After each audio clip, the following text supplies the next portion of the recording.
नमस्कार, यो मनी में आप सभी का स्वागत है। आपके साथ मैं हूं स्वाति। आज हमारा फोकस है इंश्योरेंस पर और सवालों के जवाब देने के लिए हमारे साथ हैं अपना पैसा.com के CEO हर्ष रूंगटा। स्वागत है आपका शो में हर्ष।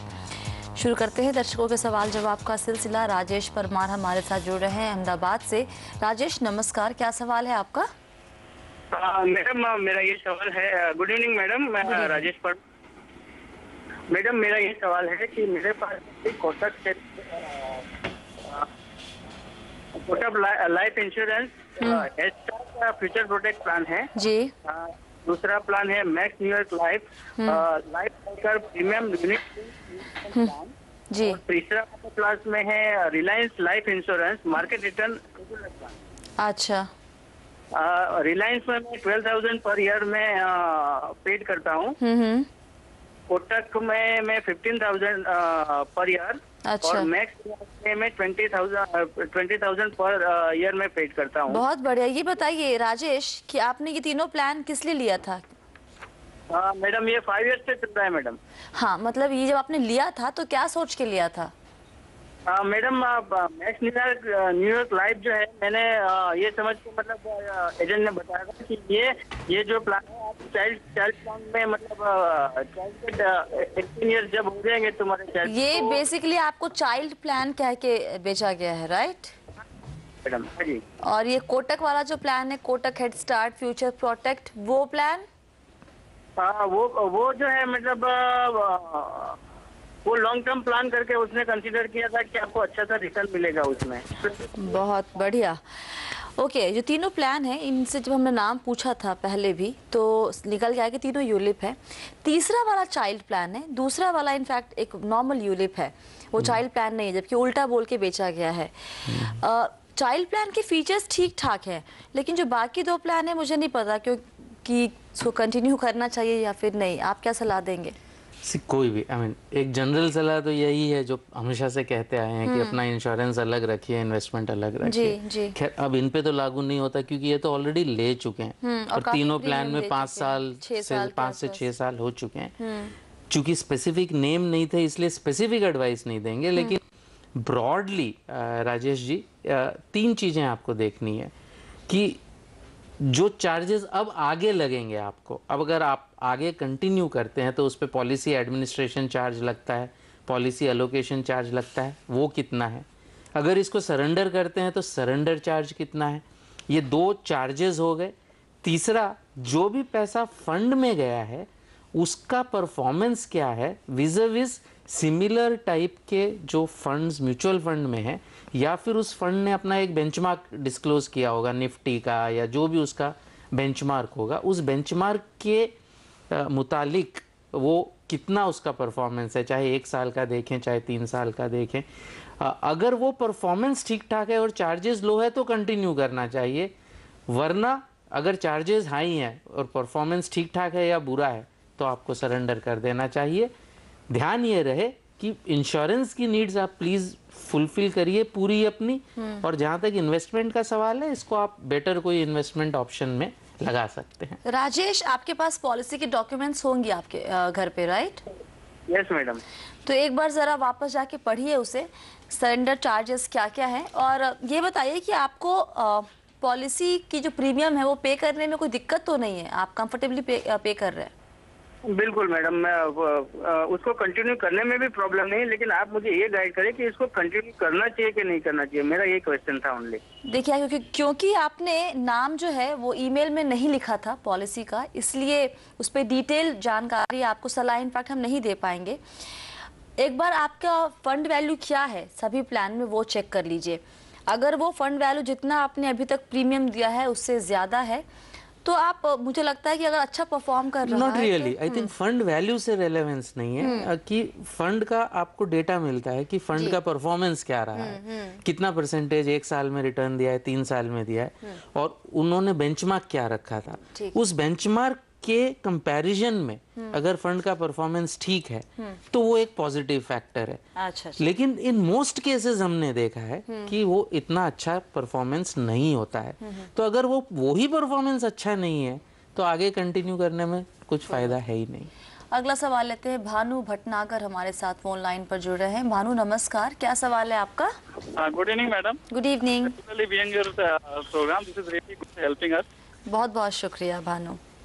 मैडम मेरा ये प्रोग्राम था कि मेरा तो ऑलरेडी टर्म इंश्योरेंस है, बट मेरी वाइफ के लिए एंड फैमिली के लिए can I have some kind of term insurance plan?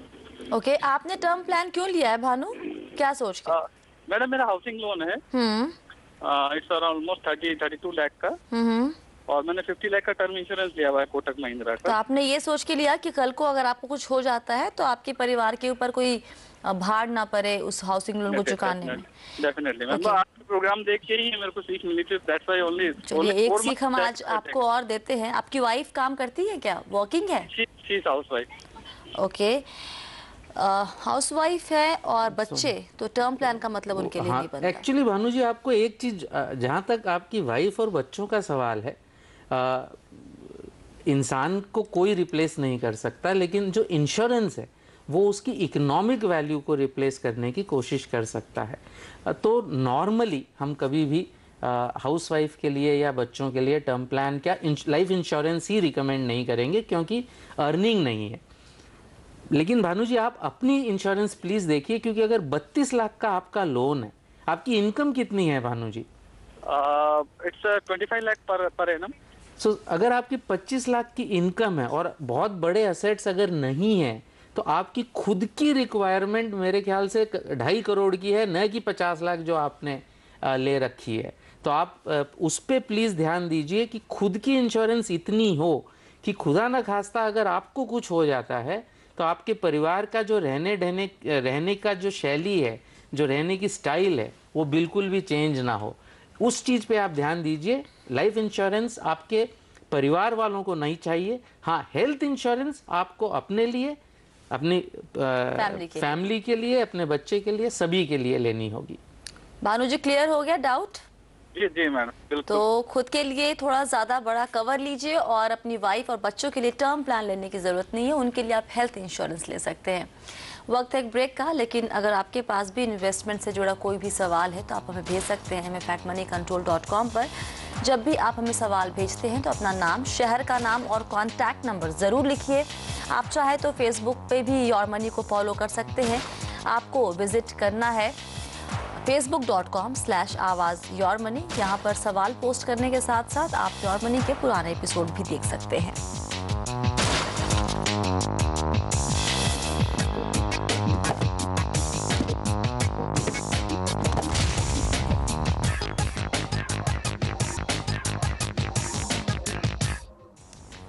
Your money में आपका एक बार फिर से स्वागत है। हमारा फोकस है इंश्योरेंस पर। सवालों के जवाब दे रहे हैं हर्ष रूंगटा। अगला सवाल लेते हैं चेतन, नई दिल्ली से हमारे साथ जुड़ रहे हैं फोन लाइन पर। चेतन नमस्कार, क्या सवाल है आपका? Good evening ma'am. Good evening Chetan. Thanks for giving us valuable suggestion. जी, अपना सवाल पूछिए। Ma'am, I want to buy a term insurance for 35 years और 30 years. My requirement is around for 1 crore. अच्छा, I want to know which company I should choose to buy this, and is there any rider facilities also available online? Online term plan के साथ। Okay, कोई और सवाल भी है? And another medical policy I want to buy for my family. We are 2 people in families, and amount I am targeting 4 lakh. अच्छा, okay. एक एक करके सवाल है टर्म प्लान के बारे में। 35 साल के लेना चाहते हैं, अभी फिलहाल उम्र है 32 साल। सबसे बढ़िया ऑनलाइन, सबसे सस्ता और बढ़िया इन्होंने पूछा था। तो आई थिंक आप ऑनलाइन में ही आपको सबसे बढ़िया और सस्ता प्लान मिलेगा। आप 1 करोड़ की पॉलिसी अगर आप रफली 28 साल के लिए लेते हैं, चूँकि आपने 32 उम्र बताई थी, हमने 28 का कैलकुलेशन किया है, 60 वर्ष तक का आप ज़्यादा का भी ले सकते हैं। रफली 9-9.25 हज़ार रुपये सालाना आपके 1 करोड़ रुपए की प्रीमियम के लगेंगे, अगर आप परफेक्ट हेल्थ में है तो जहाँ तक राइडर्स का सवाल है, आप क्या टाइप के राइडर्स चाहते हैं चेतन जी? आप राइडर से आपकी अपेक्षा क्या टाइप की रिस्क आप राइडर से कवर करना चाह रहे थे? मेरा मेन है कि एक एक्सीडेंटल और दूसरा परमानेंट डिसेबिलिटी के लिए। एक्सीडेंटल डेथ या एक्सीडेंटल डिसेबिलिटी? एक्सीडेंटल डिसेबिलिटी और डेथ दोनों हो अगर हो तो। सो डेथ तो ऑलरेडी टर्म प्लान में कवर्ड होती है, वो चाहे एक्सीडेंट से हो चाहे डिजीज से हो। जहाँ तक डिसेबिलिटी का सवाल है, ऑनलाइन टर्म प्लान्स में अनफॉर्चुनेटली डिसेबिलिटी राइडर्स नहीं है, एक्सीडेंटल डिसेबिलिटी राइडर भी नहीं है और क्रिटिकल इलनेस का भी डिसेबिलिटी राइडर नहीं है। एक पॉलिसी में उसको कहा गया है क्रिटिकल इलनेस राइडर, बट वो actually waiver of premium rider है। सिमिलरली जो उसमें एक्सीडेंटल राइडर है वो एक्सीडेंटल डेथ राइडर है, एक्सीडेंटल डिसेबिलिटी राइडर नहीं है। लेकिन ये कोई बहुत मुश्किल बात नहीं, ये पॉलिसी आपको सेपरेटली मिल जाएगी। जितनी एक्सीडेंटल डिसेबिलिटी की आपको पॉलिसी चाहिए आप अपोलो से ले सकते हैं। अगर 10 लाख की अगर आप लेते हैं, आपकी उम्र में करीबन 2200 रुपये सालाना में मिल जाएगी। और वही 10 लाख की अगर आप क्रिटिकल इलनेस पॉलिसी लेते हैं, let's say Bajaj alliance general insurance से, उसके करीबन आपके 3400-3500 रुपये लगेंगे। तो आप डिसेबिलिटी पॉलिसी सेपरेटली खरीद लीजिए, सारा मिला के आपको जो है कवर सस्ता पड़ जाएगा।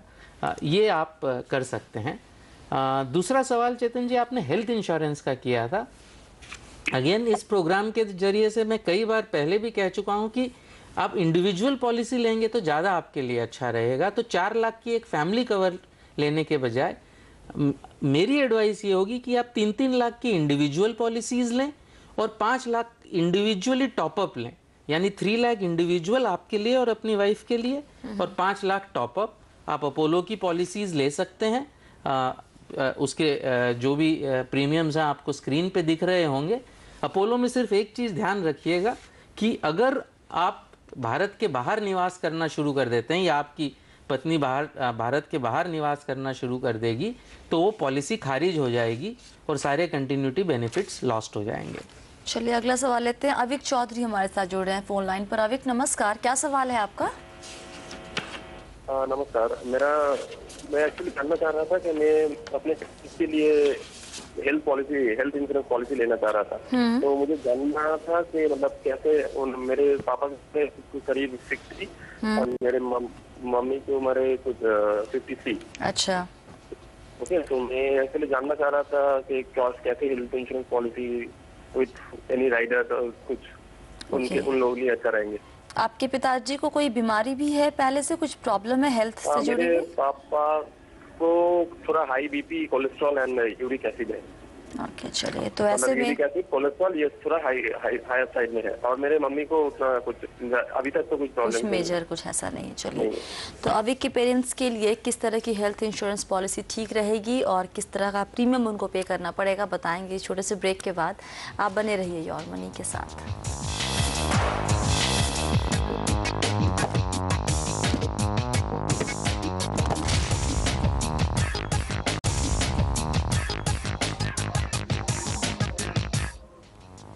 योर मनी में आपका एक बार फिर से स्वागत है। हमारा फोकस है इंश्योरेंस पर। सवालों के जवाब दे रहे हैं हर्ष रुंगटा। ब्रेक के पहले हम बात कर रहे थे अविक चौधरी से। अविक के पेरेंट्स की उम्र है 60 इयर्स उनके डैड की, और मॉम की उम्र है करीब 53 इयर्स। कुछ प्रॉब्लम है हेल्थ से जुड़ी हुई उनके डैड को। इस एज में क्या हेल्थ इंश्योरेंस पॉलिसी मिलने में दिक्कत होगी?